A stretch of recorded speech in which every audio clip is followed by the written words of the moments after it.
We are now recording. Wave. I got you fixing your hair. Well, I think that's what we're supposed to do. Show everybody your shirt, your jacket. I'm not for everyone. I told her this is the first time we were recording, and this is what she chose to wear on purpose. Okay. I just feel like they should be warned. Okay, clock. This was the same event that you did with Whitaker? Correct. Okay. All right, well, here we go. Here goes nothing. 3, 2, 1.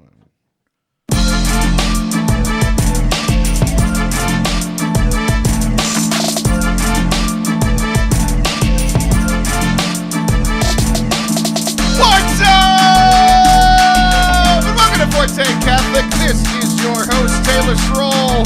I am here in the studio, and those of you who've been listening for the last few weeks know that we are recording on video now for the old YouTubes. It's stressful. It is stressful. If you are not subscribed yet, it is because Allison Sullivan has not been on video yet. She is sitting here. I wore highlighter today to reflect light.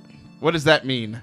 It reflects light and makes you face? look all dewy. Mm-hmm. Like, how is that different than like the highlighters that I used to highlight the work to make it look like I was Not busy much. in school? No? Not much. Just not fluorescent. More of a glitter, if you will. And I will. I won't. Obviously. I've never heard of highlighter being part of like faces. It's newish. It's newish. My daughter came downstairs the other day with covered in it from head to toe. She thought it was lotion, so she looked like the Tin Man. So my kids came down covered with highlighter as well, but it was the one that I was thinking of. It's a very different You thing. might have more of that around. I don't know. Yeah, for sure. So I probably sound a little different today. I'm exhausted. Yeah. And my throat's like... We kind of both are. We can't feed off of each other's energy. We need to change it. Not at all. Hey. Hello, Allison. How are you? We're having fun. We're having a blast. Your jacket is hilarious. I told you that... that we were recording video for the first time today, and you decided, I was like, I know that you care about your appearance, and that makes one of us. Yeah. Both care. I appreciate that. I appreciate the heads up. I would be so sad at you. Sad? Yes. Could you be sad at someone? Yes. I think it's sad with and mad I would at. be really sad at you if I showed up Sad in at my you. wet hair and you said we're filming. Like But you did I every almost other time. came, Taylor, I almost came in costume. The only reason I didn't was because I lent out my 20s gear, my flapper outfit. It is lent out. I almost came in it. And then like my other outfits were either like fuzzy onesies or like too risque or something. I had a top hat, but I didn't know what to wear with it. Like I didn't have like a, what's the guy who does the Masters of Ceremony? So I did MC, Masters of Ceremony. Did you just learn that?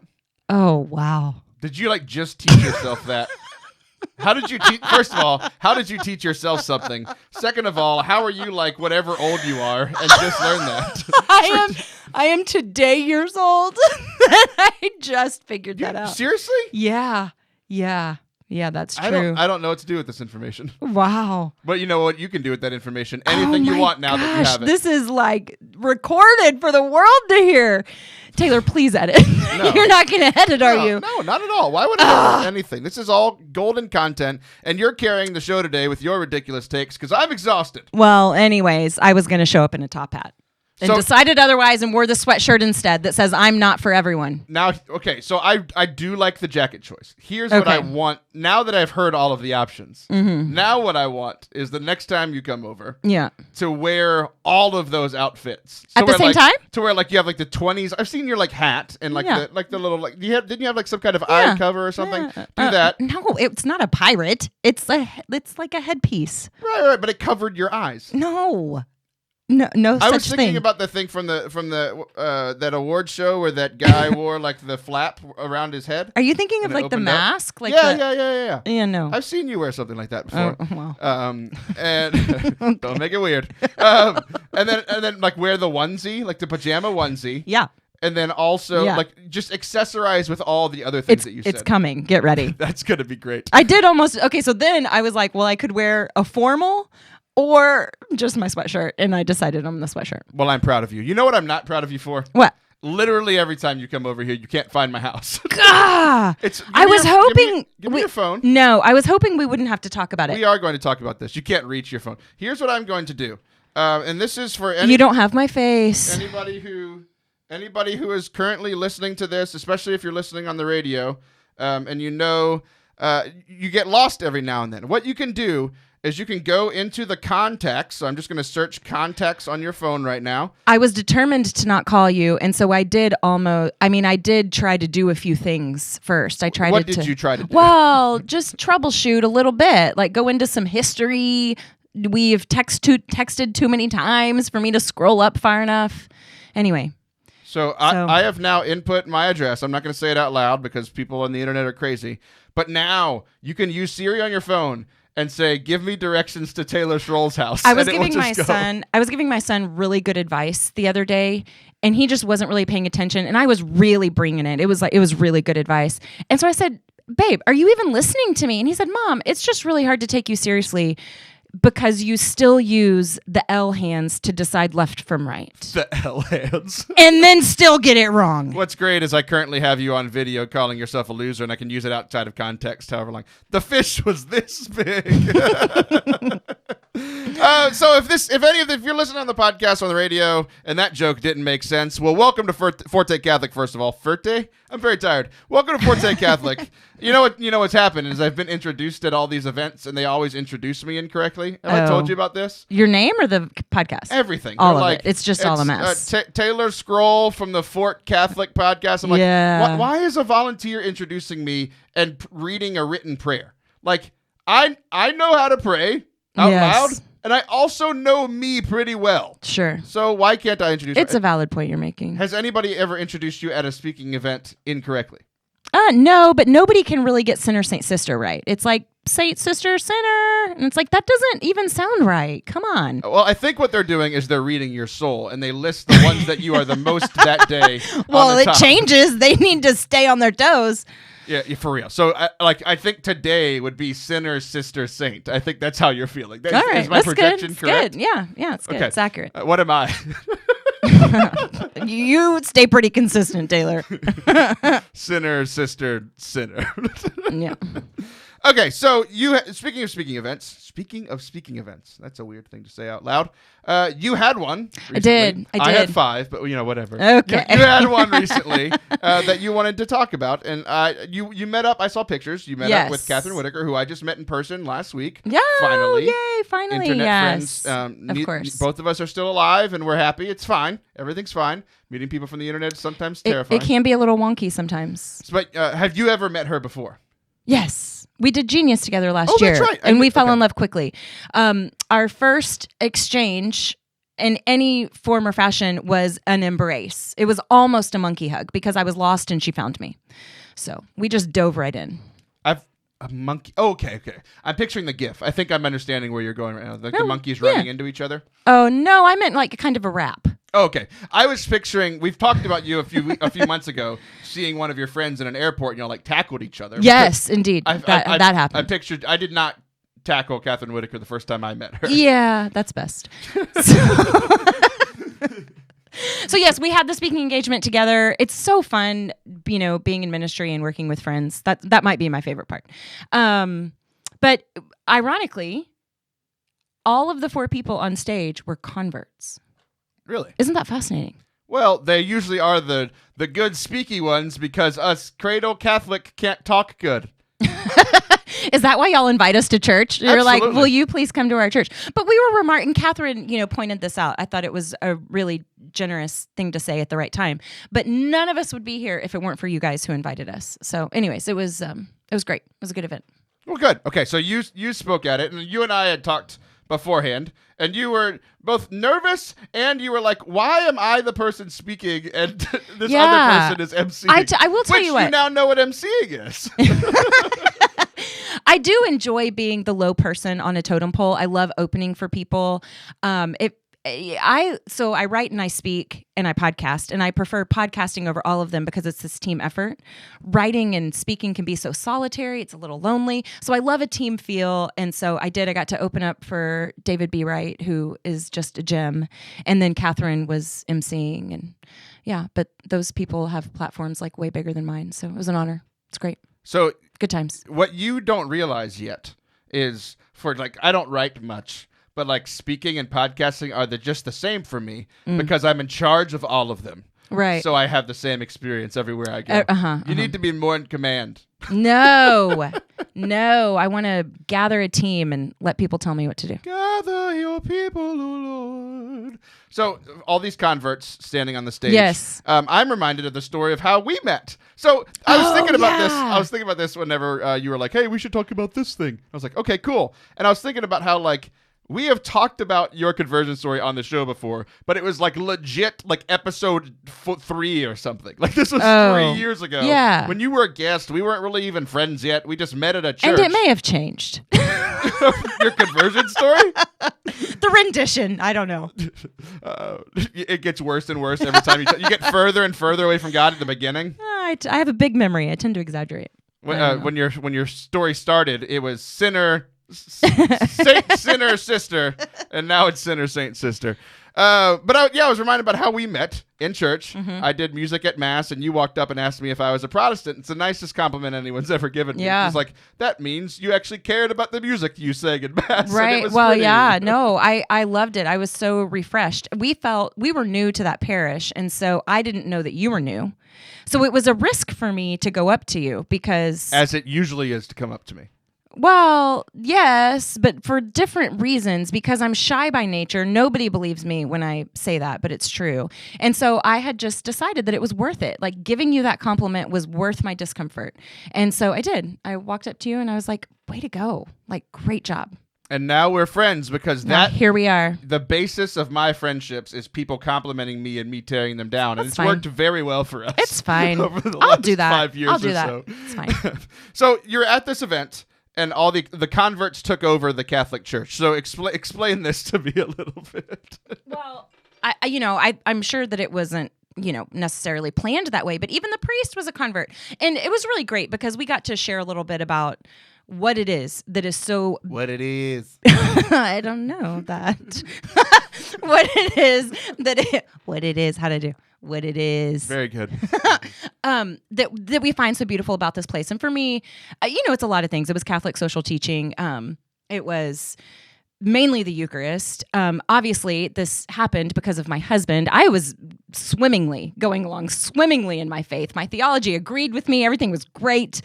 And then I met this bald Catholic animal-hating boy who was just so dang cute. And there were all To be fair, she's not talking about me. Because all of those things, until you got to cute, describe me. But there were there were these things that were just never going to work out for us. If we would have filtered each other out if we met on Match.com. And so if this was going to work at all, I needed to learn a little bit about this religion that he was so committed to. And so I went to RCAA and I was like, I will learn about this, but only if it brings me closer to God, not you. And I hoped that I meant that, but he was just dreamy. And so anyways. He's still dreamy. He is. He's just, I swoon. So, I started learning about the Eucharist, and it was just this really mystical, kind of dark even thing that I had just never heard anything about. And I was so used to, celebrating my relationship with God through diagramming out a sermon, using my brain or singing passionately, and tapping into my emotions. And there was something about my brain and my emotions that made me feel like I was on top of the world and God's landscape was beneath me. But there was something about the Eucharist that did not make me feel that at all. In fact, I felt very small and feeble.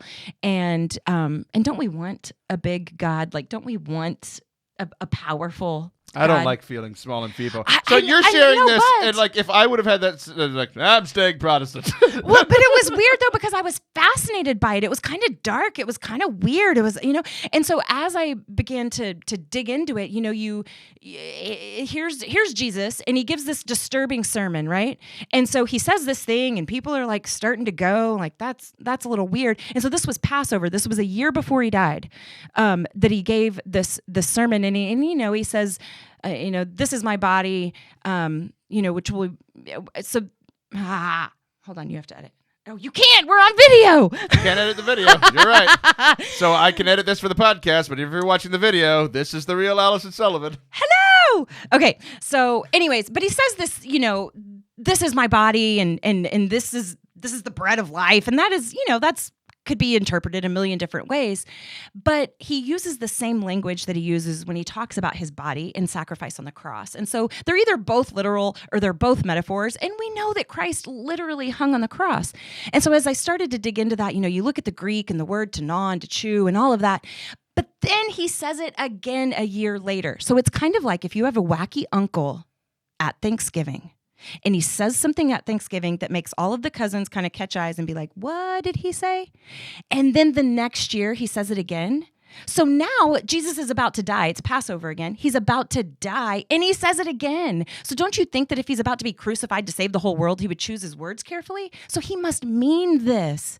So, and then, as my knowledge has increased, like you come upon little things like that Bethlehem means like house of bread. And that he was born in a food trough. I mean, come on. So I'm going to have to listen back to all of this because the whole time I was just wondering, why is your headphone like the ear is turned the opposite way? Oh my gosh. We've done this before. I know, but you do realize that sound comes out of this and you're right next to a microphone. So all I can hear you fine, so who cares? It's not about hearing me. It's about hearing us again through the microphone coming out of your ears. You know that this is the second time I've done this, at least. I do it all the time. What's my problem? I don't know. Are you going to fire me? My address. That'd be great. That'd be great. Please fire me. Do I fix it or do we just go with it? You have to fix it. I can't. You can't? What do you mean you can't? I don't understand what's happening. Well, hey, okay, so that's why I converted. How come you haven't? I don't know. I'm distracted by things. No, look, church, I fixed it. Okay, come on. Like your ears. Keep up. Instantly fixes one sound problem, instantly inserts a new one, like clapping in the middle of it. Is that not allowed? I need a list of rules. I'm going to post them. We're here in the water closet, and I'm going to post a set of rules right next to the hot water heater that just says Allison's rules. Okay, no chewing gum. You're chewing gum, aren't you? Yeah. You're not. I'm not, because I don't have to follow Allison's rules because I've never broken them. It's like I'm the rich old man in the parable. All these commandments I have followed. What else do I need? And he's like, maybe be a good podcaster. I'm like, nah, I don't want to do that. Are you going to tell me why you're still Catholic? Why I'm still Catholic? Yeah, it's because of the Eucharist and confession. I like confession a lot. Really? Yeah. I love going there and being like, hey, I'm an idiot, and you fixed it. Thanks. It's good. That is good. It's very good. So that's the story of your events, and you left me 40 seconds to talk about mine. 40 seconds? Yeah. Well, you're welcome. Thank you. And then you took 4 more seconds to say you're welcome. So I guess we're just not going to hear about it. So I'm just very tired, and just know that I'm doing good things for the Jesus, even though Allison's weird and doesn't like me.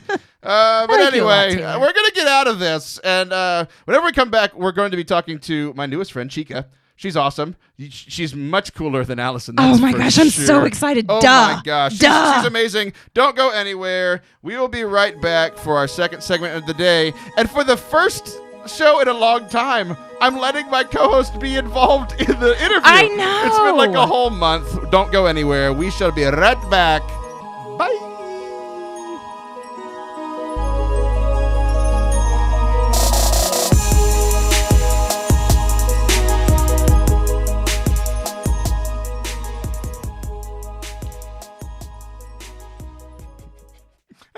I'm on video. That was awesome. I wanted to get the exact scripture right. The Protestant getting scripture wrong was awesome. Ugh.